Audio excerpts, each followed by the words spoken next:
안녕하십니까. 감사 스마일입니다. 4월 25일 목요일 아침 방송 즐겁게 시작하겠습니다. 오늘의 한 줄 명언은 서두르지 말고 그러나 쉬지도 말고 요한 볼프강 폰 괴테 님께서 이렇게 좋은 이야기를 해주셨습니다. 감사 스마일도 20, 30대 때는 정말 많이 서둘렀습니다. 그런데 지금 이제 50을 바라보면서 50을 바라보는 이 시점에 생각을 해보니까 서두르는 것보다 꾸준히 하는 게 더 중요하다는 것을 알게 되었습니다. 감사스마일 TV를 애청하시는 분들만이라도 꼭 서두르지 마시고 그러나 또 쉬지도 마시고 꾸준하게 저처럼 하시면 정말 좋은 일이 가득하다는 것을 감사스마일이 증명해 보이겠습니다. 방송 전에 몇 가지 좀 이야기 좀 드릴 건데요. 아시일 실거래 동호수 정보 제공 서비스가 중지된다고 합니다. 알고 계시는 분들 알고 계시겠지만 국토교통부 권고 조치로 동호수 이제 말 그대로 이제 동호수 실거래 가격이 이제 동하고 호수는 지금 나오지 않으면서 이렇게 된다고 합니다. 뭐 정확한 이유는 모르겠지만 이런 것들이 뭐 또 좋은 예를 들어서 이제 이런 것들이 좋은 영향을 끼칠 수도 있겠지만 또 부정적인 또 이야기도 나올 수가 있기 때문에 어떻게 보면 동호수를 갖다가 말 그대로 이제 노출하지 않는 게 더 좋을 수도 있겠다라는 제 개인적인 생각을 이야기 드립니다. 그리고 지난 22일 날 감사스마일이 또 지난주에 또 파주운정 공공분양 자녀세대 A16블럭과 A17블럭, A23블럭 일단 청약을 했는데 그 접수 결과를 갖다가 오늘 간단하게 좀 말씀드리면 A16, A17보다 확실히 A23블럭이 보시는 것처럼 청약 경쟁률이 셌습니다. 59 타입하고 84 타입이 정말 청약이 셌었고 특히 84 타입은 172.38대 1로 어떠한 것보다 경쟁률이 가장 셌다는 말씀 드리면서 감사스마일 TV를 애청하시는 또 우연찮게 파주운정 3블럭에 대해서 공공분양의 정보를 갖다 들으신 분들 꼭 좋은 결과 있었으면 좋겠다는 말씀 드리고 당첨되었으면 좋겠다는 말씀을 오늘 감사스마일이 이야기 드립니다.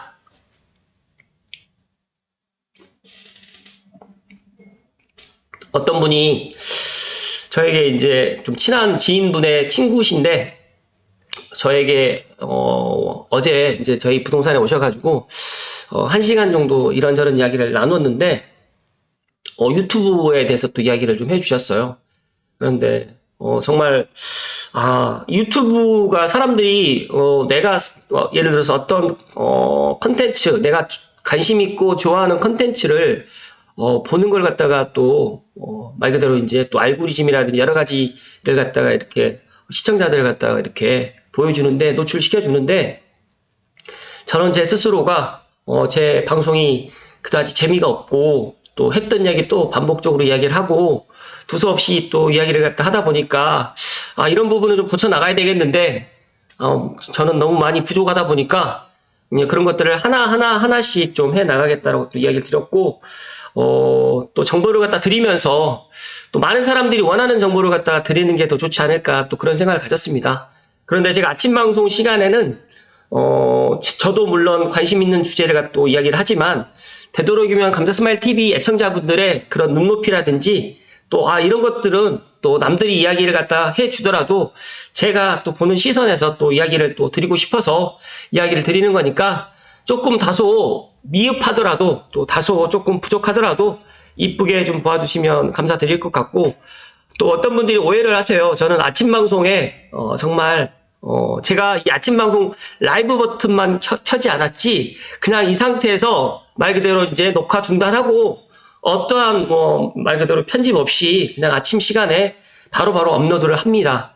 그러니까 제가 아침에 주 6일 방송을 한다고 하면 많은 분들이 아직까지 믿지 못하시는 분들이 있는데 엄밀히 따지게 되면 주 6일 방송이 아닐 수도 있어요. 어떤 날은 제가 일정이 있어가지고 3일 연속 녹화를 해가지고 아침에 또 방송을 갖다 한 적도 있었고 어떤 날은 또 예를 들어서 이틀 정도 또 어떤 날은 또 휴가 때 맞춰가지고 또 한 4일 정도 또 한 적도 있는데 많은 분들이 그런 것들을 또 알고 계시는 분도 있으실 거고 또 모르시는 분들 계실 거라고 생각을 하는데 제가 오늘 아침에 왜 이런 이야기를 드리냐면 제가 10분에서 20분 동안 저 혼자만의 그런 방송을 하는 건 아닌지 또 저의 방송을 통해서 이렇게 파주 운정의 공공분양이라든지 또 여러 가지 내 집 마련에 대한 제 정보를 드리는데 이런 것들에 대해서 어떻게 생각하실지 또 여러 가지 또 많은 사람들의 또 생각이 또 궁금하기도 하고 저 혼자만의 일방적인 또 이야기를 드리다 보니까 또 이제 일주일에 한 번이나 아니면 한 달에 2번 정도는 제가 또 라이브 방송도 또 하는 그런 계기가 또 됐다는 말씀 드리면서 일단은 시청자층이 20대부터 70대까지 너무너무 다양하지만 감사스마일 TV를 애청해 주신 분들 덕분에 이렇게 꾸준하게 방송을 할 수 있다라는 이런 이야기를 좀 드리고 싶어서 오늘 좀 아침에 서두에 좀 다소 좀 길게 좀 이야기를 드렸습니다.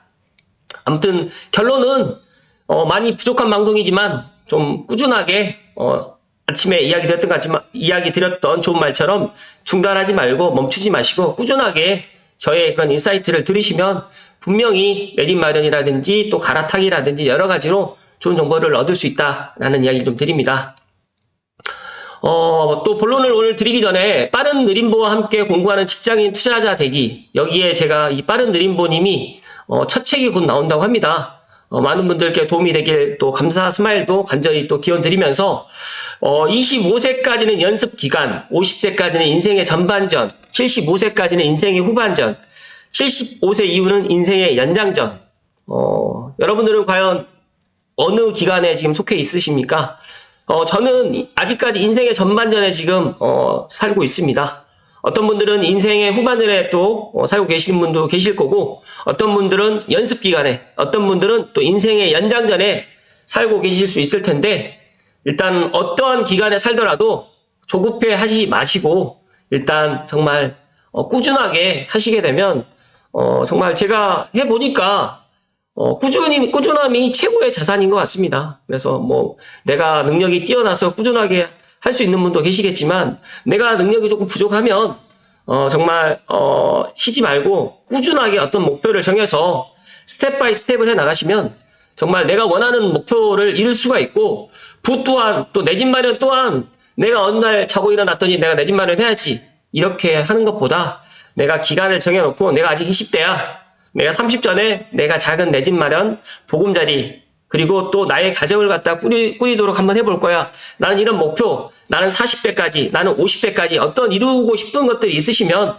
이런 것들을 꾸준하게 한번 해보시라는 말씀을 드리면서 일단 전반전에 골을 넣어가지고 후반전을 갖다 맞게 되면 더 좋을 수 있겠지만 제가 경기를 보더라도 역전골이라든지 또 후반전에 또 연장전에 골을 넣게 되면 더 기쁘고 기쁨이 또 배가 된다는 것을 다들 알고 계시지 않습니까? 그렇기 때문에 감사 스마일이 일단 오늘 빠른 느림보님의 25세까지는 연습이고 50세까지는 전반전입니다. 그리고 75세까지가 후반전이기 때문에 물론 중간에 하프타임이라는 것도 있습니다. 50세까지 전반전 보내신 분들 또 하프타임 또 보내시고 다시 재충전해가지고 또 남은 인생을 갖다가 열심히 사시면 정말 본인들이 원하시는 목표라든지 행복까지 얻을 수 있다는 말씀을 오늘 감사 스마일이 강조해서 이야기 드립니다. 잠시만요.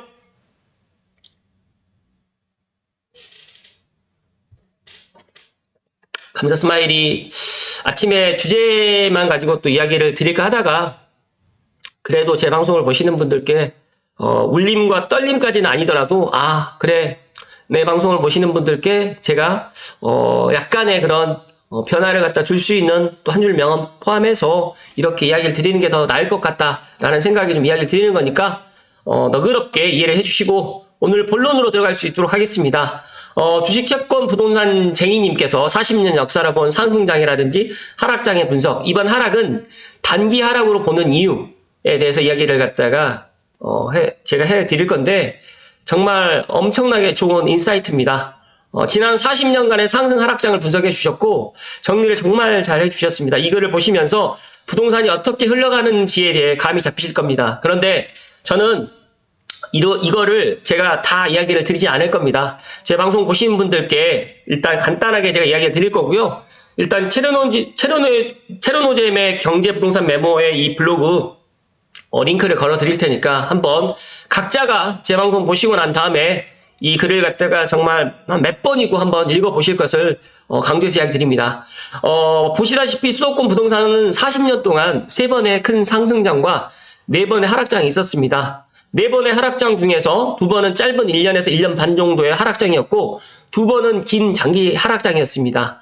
40년 동안 쭉 보게 되면 일단 장기 1차 상승장, 장기는 제가 상승장 빼겠습니다. 길었던 1차 하락장 같은 경우에는 90년대였는데 거의 5년의 기간 동안 부동산 장기 하락장이 나타났고 공급 물량이 넘쳐나면서 수도권의 부동산 가격이 서서히 계속 장기 하락하기 시작했습니다. 이때 임금이 또 가파르게 오르고 또 경제 성장률도 좋았음에도 불구하고 오히려 수도권 집값은 장기 하락합니다. 여기에서 제가 드리고 싶은 이야기는 공급 물량입니다. 공급 물량. 이때가 90년대 초반. 그리고 이제 짧은 2차 하락장 IMF 때. 이때 많은 사람들이 하락장이 길었다고 생각을 하는데 아닙니다. 98년도 IMF 때 보시면 금리 20% 이상에서 경기 침체의 쌍펀치를 맞고도 부동산은 급락합니다. 그런데 미친 속도로 급격히 빠지다가 1년 반 정도부터 하락을 마무리하고 보합 및 상승을 준비하게 됩니다. 그리고 제가 대상승장은 제가 넘어갈 수 있도록 하겠습니다. 그리고 짧은 3차 하락장, 서브프라임에 이제 이때 리먼 사태가 있었죠. 이때 부동산은 고공 상승했고, 이때 부동산 투자자들은 미국 은행이 파산하던 말던 무슨 상관이냐 하면서 강남 불패를 외쳤습니다. 그러다가 환율이 박살나면서 금리가 급격히 상승하고, 아시다시피 부동산은 급격한 금리 상승이 시작이다 보니까 무려 반년 만에 수도권 부동산의 주요 단지가 30% 정도가 박살났습니다. 거의 작년 말과 같은 분위기였다. 이때가 이제 짧은 3차 하락장이었고, 그리고 이제 짧고 강했던 반등장을 거쳐서 긴 4차 하락장. 이게 이제 감더스마일 이야기 드렸던 2009년도부터 2012년도 사이입니다. 감더스마일은 이 긴 4차 하락장을 제가 경험을 했습니다. 이때 제가 또 제 직장만을 또 했었고 이러다 보니까 이때 상황을 너무나 잘 알죠. 이때 부동산 불패라든지 강남 불패를 외치던 부동산 투자자들의 90%가 파산하거나 한강 가는 시기였습니다. 이때만 해도 부동산 투자자라고 하면 기본적으로 아파트 30채에서 50채 정도는 투자했던 시기라서 몇 년 전과는 사이즈가 달랐다. 길었던 상승장으로 인해 가지고 노무현 막판 때부터 공급 물량이 누적되고 있었고 이어서 이명박 정부에서 부동산 물량을 쏟아냅니다. 이때 다들 알고 계시겠지만 보금자리 주택이라든지 이기식 노시 공급 폭탄이 터지면서 수도권 부동산이 장기 하락장이 됩니다. 리먼 때문이다, 유럽 재정이기 때문이다 이러는데 아닙니다. 오히려 2000년대 상승을 못해가지고 공급이 늘었던 지방광역시들, 제가 이때 제 기억을 하는데 지방광역시들은 불량이었습니다. 저는 확실히 기억합니다. 서울 수도권만 가격이 하락했고 보합이 2012년도 13년도까지 갔었고 심지어 삼성 같은 경우에도 2012년도 13년도 호반 베르디움이라든지 이때 마피가 있었고 그 다음에 삼성 2차 아이파크 대장 단지임에도 불구하고 미분양이 났습니다. 그러니까 이거를 제 방송을 14년 전 2012년 13년 2009년 10년을 기억하시는 분들은 제 이야기에 공감하실 건데 저는 확실하게 이 4차 긴 4차 하락장을 확실하게 기억을 합니다. 그렇다고 하면 보십시오. 부동산은 끝났다. 이제 인구가 감소되는데 누가 부동산을 사겠냐. 부동산은 사는 곳이지 사는 것이 아니다라고 이때 선대위 씨가 주구장창 일본처럼 된다라고 이야기를 했었던 시기입니다. 그렇다고 하면 저는 상승장은 제가 이야기를 안 드린다고 이야기를 했으니까 넘어가고 현재 하락장을 갖다가 이야기를 드리겠습니다. 현재입니다. 사실 21년도 중반에 대선 전이기 때문에 대출을 막았습니다. 21년 중반기부터 하락장으로 볼 수도 있긴 한데 이때 미국이 급격한 금리 인상을 단행하고 자이언트 스텝 3방이 나오게 됩니다. 그래서 한국의 시장금리는 미국 국채 10년물과 엮어서 급격히 오르고 거기에 레고랜드 사태까지 터지면서 대출 금리가 7%까지 가게 됩니다. 그러니까 2022년 말 재작년 말에 이제 순식간에 서울, 잠실, 강동 주요 아파트가 30에서 40%가 몇 달 만에 빠졌고 그리고 2023년도 작년에 시장금리가 다시 낮아지면서 대출금리가 4%대까지 떨어지고 지금은 주택담보대출 금리가 3%대 후반까지 좀 떨어져 있습니다. 그리고 2023년 작년 가을부터 미 국채 10년물이 5%까지 급등하면서 다시 하락이 현재까지 진행되었습니다.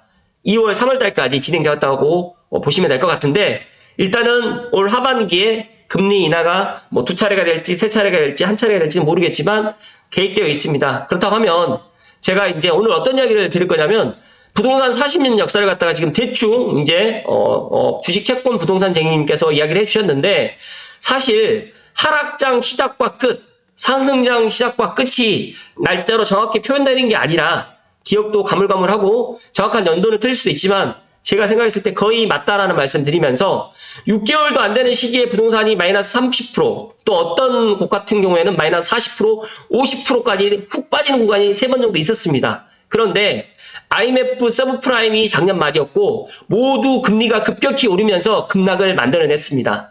그리고 IMF라든지 서브프라임 때는 금리가 다시 급격히 떨어지자 1년에서 1년 반 만에 전고점을 회복합니다.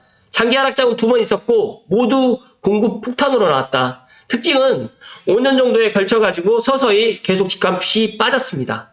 그런데 지금 시장은 공급이 앞으로 많지가 않고 금리가 또 인하를 할 계획을 갖고 있다 보니까 아마 이제 바닥은 작년 말쯤이 이제 바닥이었다라고 보시면 되고, 제가 생각했을 때 완전 바닥은 2022년 말이었다. 그리고 2023년 초였다라고 저는 그렇게 이야기 드립니다. 그래서 데스켓 바운스다. 뭐 예를 들어서 2차 반등이다. 그런 걸 다 떠나서 일단 금리 인하가 계획되어 있고 일단 공급이 지금 부족하다. 그렇다고 하면 지금 하락이 수요 공급에 의한 장기 하락인지 금리에 의한 급락 후 반등인지, 그렇다면 고금리는 단기적인지 구조적으로 오래 갈 것인지 이런 것들을 각자가 한번 생각해 보시라는 말씀을 드리고 싶어서, 유튜브라든지 폭락론자, 상승론자, 감다스마일도 뭐 저는 물가 상승률만큼 올라갔으면 하는 게 바람이고, 왜 그렇지 않으면 아무도 집을 살지 않을 거기 때문에. 그러나 내 집 마련은 정말 중요하다는 것을 감다스마일이 2009년도 2010년도에 제가 경험을 했고,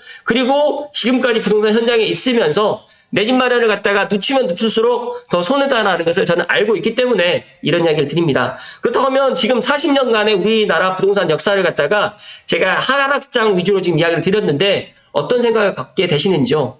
유튜브라든지 찌라시, 그리고 또 어떤 뭐 사람들의 이야기에 선동되지 마시고 역사를 보면서 현재는 어떤 상황인지 한번 생각해보고 스스로 결정을 내려서 투자를 내리는 게 실패하더라도 후회가 없을 것 같다라는 이 이야기를 드리고 싶어서 오늘 이야기를 좀 드렸습니다. 감사스마일이 오늘 제가 지금 이야기 드렸던 것들을 한 번 더 뭐 들어보셔도 되고, 이 내용을 한번 쭉 한 번 읽어서는 이해가 안 될 겁니다. 한 3번에서 5번 정도를 갖다 한번 정독을 해 보실 것을 감사스마일이 강조해서 이야기 드립니다. 잠시만요.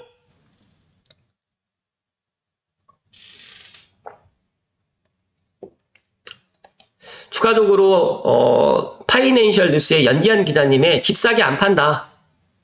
거래량 4,000건 돌파 코앞이다. 역세권 대단히 가격도 올랐다. 라는 이 기사 내용 잠시만 살펴드리겠습니다. 지금 아직까지 3월 서울 아파트 매매 거래량이 4,000건에 지금 육박하고, 아직까지는 정확하게 말씀드리면 4월 30일, 5월 1일이 돼야지 이제 3월 아파트 거래량이 지금 집계가 될 텐데, 거의 지금 3,900건 정도 지금 24일 매매 거래량 기준으로 3,900건을 기록을 했다고 합니다. 그렇다고 하면 뭐 24일이니까 전날 기준으로 하면 뭐 3월 23일 기준으로 봤을 때, 예를 들어 갖고 이제 한 뭐 3월 24일부터 뭐 예를 들어서 3월 31일까지 이 기간에 100건을 갖다 넘어갔다라고 하면 실거래가 4,000건이 넘는 거고요. 만약에 안 된다라고 하면 4,000건이 뭐 안 될 수도 있겠지만, 중요한 팩트 하나는 지금 거래량이 서울에 지금 4,000건이 넘었다는 겁니다. 이 거래 가격도 상승세를 지금 나타내고 있는데, 제가 지난 방송에서도 이제 이 이야기를 드렸지만 이게 좀 와닿지 않겠지만, 헬리오시티로 전날 기준으로 올해만 82건이 실거래가 됐고요. 고덕 그라시움 같은 경우에도 거래량이 56건입니다. 근데 여기 아파트 가격이 뭐 10억대 이러지 않습니다. 기본적으로 15억대, 20억대입니다. 그런데 왜 여기에 있는 아파트를 갖다 많은 사람들이 샀을까요? 지금 같은 지금 하락을 더 하겠다라고 지금 이야기를 하고 있고, 아직 금리 인하도 불확실한데 왜 그랬을까요? 이제 살려고 하시는 분들은 이제 분위기를 이제 아시는 거죠. 아, 이제 더 이상 이제 내려가지 않을 것 같다라고 지금 생각을 하고, 더 나아가서 지금 신축 아파트 분양 가격이 정말 갑자기 막 공사비라든지 건축비 인상으로 인해 가지고 본인들이 생각했던 금액보다 더 많이 지금 상승을 하다 보니까, 내가 내 집 마련을 갖다가 청약으로 좀 하려고 하셨던 분들조차도 안 되겠다라고 생각을 하시고, 야, 내가 지금 남들이 가는 것 같지 않을 때 지금이라도 내 집 마련을 하자라고 해서 이렇게 지금 말 그대로 매수 수요가 지금 붙었다라고 지금 보시면 될 것 같습니다. 일단은 헬리오시티 같은 경우도 올해 들어서 1, 2억가량 매매 가격이 작년에 대비해서 올랐고요. 전용84 같은 경우에도 1월에 19억 4천만 원의 손바뀜이 이뤄졌습니다. 최고 가격은 21억 5천. 근데 중요한 팩트 하나는 지금 뭐 서울뿐만 아니라 경기도도 지금 이런 움직임이 지금 일어나고 있다. 그러나 이제 중요한 거는 많은 사람들이 서울의 이런 움직임을 이제 사람들이 이제 느끼고 난 이후에는 이제 제 방송을 보고 난 뒤에 이제 부동산을 가서 이제 여쭤보면 그 물건 지금 없습니다. 무슨 뜻이냐면 매도인들도 지금 집을 싸게 팔지 않는다. 감사 스마일도 지금 매도인들이 저에게 의뢰했던 금액에서 이제 거래를 하자라고 제가 이야기를 하게 되면 이제 작년하고 좀 다른 분위기 같으니까 가격을 올리겠습니다라고 지금 이렇게 이야기를 하다 보니까 실제 또 거래가 또 안 되고 있습니다. 그러니까 여러 가지로 참 어제 제가 부동산 사장님들하고 모임이 있었는데 제가 이제 매주 탁구 모임이 있어요. 어떤 이야기를 하냐면 작년에 백년산 벨트 5구짜리 7억에도 쳐다도 보지 않았던 게 이제 9억이 되니까 사람들이 와서 막 산다는 거예요. 너무 웃기죠? 너무 웃기더라고요. 백년선 SKB Y파크의 아파트 예를 제가 드는 겁니다. 7억대만, 7억, 뭐 1천, 2천만 해도 사람들이 작년만 해도 아무도 살려고 하지 않았는데 8억이 넘어가고 9억이 되니까 막 사람들이 막 사겠다고 와서 사겠다고 계약금 넣겠다고 하니까 매도인이 아니에요. 잠시만요. 라고 가격을 올리거나 잠시 뭐 조금 지금 팔 계획을 좀 다르게 지금 하겠습니다라고 하니까 제가 어저께 우스갯소리로 어떤 이야기를 했냐면 아니 중개하기 너무너무 힘들다. 가격이 내려가게 되면 매수인이 아무도 안 사려고 하고 가격이 올라가면 또 매도인이 또 안 팔고 참 중개업자들 중개를 하는 우리 입장에서는 정말 가격이 올라가지도 말고 가격이 내려가지도 않고 그냥 정말 이렇게 가야 되는데 이렇게 가는 시장은 지금까지 없었다. 진짜 희한한 게 가격이 올라가면 사람들이 사더라고요. 내려가면 사야 되는데 가격이 올라가면 사요. 그건 너무 웃기죠. 근데 또 가격이 올라가면 매도인들이 또 안 팔아요. 진짜 가격이 내려가면 매도인이 또 팔고 가격이 올라가면 또 매도인들이 안 판다는 거예요. 참. 그래서 제가 너무너무 이상한 부동산 시장을 갖다가 제가 2009년도부터 지금까지 지금 경험을 하고 있는데 참 중개하기가 쉽지만은 않고 녹록지 않다라는 것을 제가 다시 한번 최근에 또 깨닫게 되는데 제 방송을 갖다가 들으시는 분들, 애청자분들께 어떤 이야기를 제가 드리고 싶냐면 지금 분위기가 폭락론자들이 지금 이야기하는 것처럼 그런 분위기가 아니고 지금 매도인들도 물건을 걷어들이고 매도인들도 가격을 올리고 있다라는 그런 이야기를 제가 드리고 싶어서 씹싸게 안 팝니다. 그런 이야기를 좀 드리고 싶어서 한 가지 더 제가 지금 이야기 드렸습니다. 잠시만요.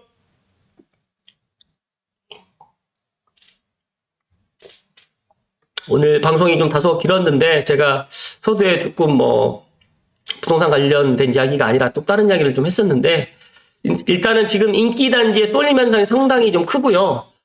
일단 중요한 거는 지금 대단지 신축 아파트를 엄청나게 지금 많이 찾고 있어요.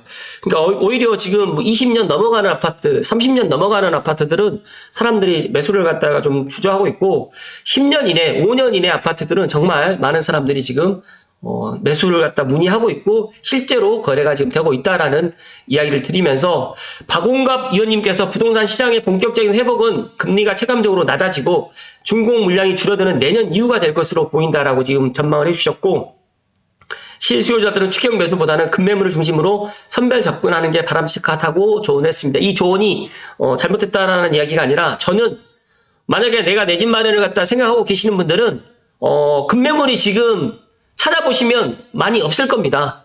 급매물보다 작년을 기준으로 보지 마시고 지금 현재 기준으로 보셔서 조금 싸다. 그리고 조금 내가 능력이 된다라고 하시면 지금이라도 잡으시라는 말씀 드립니다.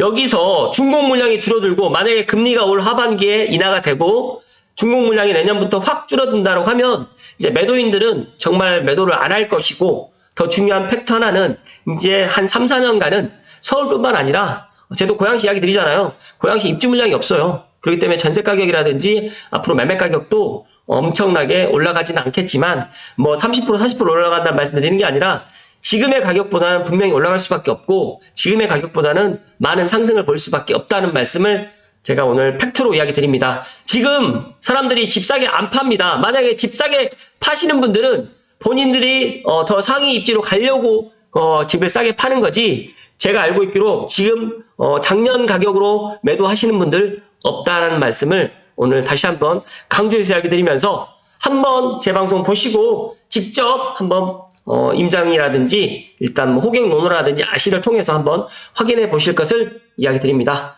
오늘 좀 다소 길게 이야기 드렸는데요. 감사 스마일이 아무튼 오늘 파주 운정 3블럭 공공분양 4년세대 청약 접수하신 분들, 특히 감사 스마일 TV 애청자분들 중에 좋은 결과로 해서 당첨자가 나오시기를 팍팍 응원드리면서 오늘 방송 마칠 수 있도록 하겠습니다. 오늘도 즐겁고 행복한 목요일 되십시오. 고맙습니다.